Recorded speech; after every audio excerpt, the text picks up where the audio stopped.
नमस्कार व्यूअर्स। तो आज हम जानेंगे श्राद्ध पक्ष के महत्व और इसके धार्मिक नियमों के बारे में।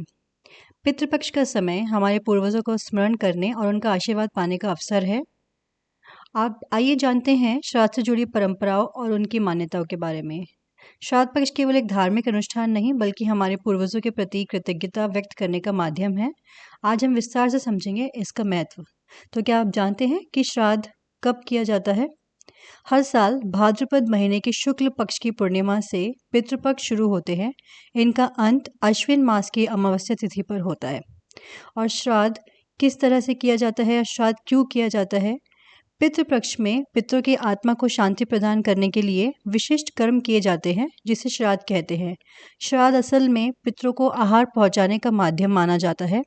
मृत व्यक्ति की आत्मा की शांति के लिए जब श्रद्धा युक्त होकर तर्पण, पिंड और दान आदि किया जाता है तो उसे श्राद्ध कहा जाता है।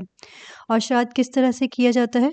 तर्पण देने के लिए सबसे पहले तांबे के बर्तन में जौ, तिल, चावल, गाय का कच्चा दूध, गंगा जल, सफ़ेद फूल और पानी डालें।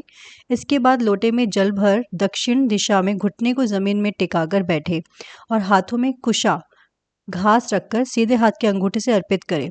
11 बार तर्पण करें और पितरों को इस दौरान ध्यान करें। और श्राद्ध में किस किस तरह का खाना बनाया जाता है? श्राद्ध का भोजन पितरों की संतुष्टि और शांति के लिए बनाया जाता है, जिसमें गाय के दूध से बनी खीर, पूरी, जौ, धान, तिल और मौसम की सब्जियां जैसे लौकी, कद्दू प्रमुख होते हैं। उड़द दाल और चावल का विशेष महत्व है क्योंकि इन्हें आत्मा के पोषण का प्रतीक माना जाता है। लहसुन, प्याज, मसूर दाल, मांसाहार, बासी भोजन और सत्तू का प्रयोग वर्जित है। यह भोजन ब्राह्मण, ज़रूरतमंदों के साथ साथ गाय, कौवे और कुत्ते को भी खिलाया जाता है। तो ये थी जानकारी हमारी श्राद्ध के बारे में। धन्यवाद।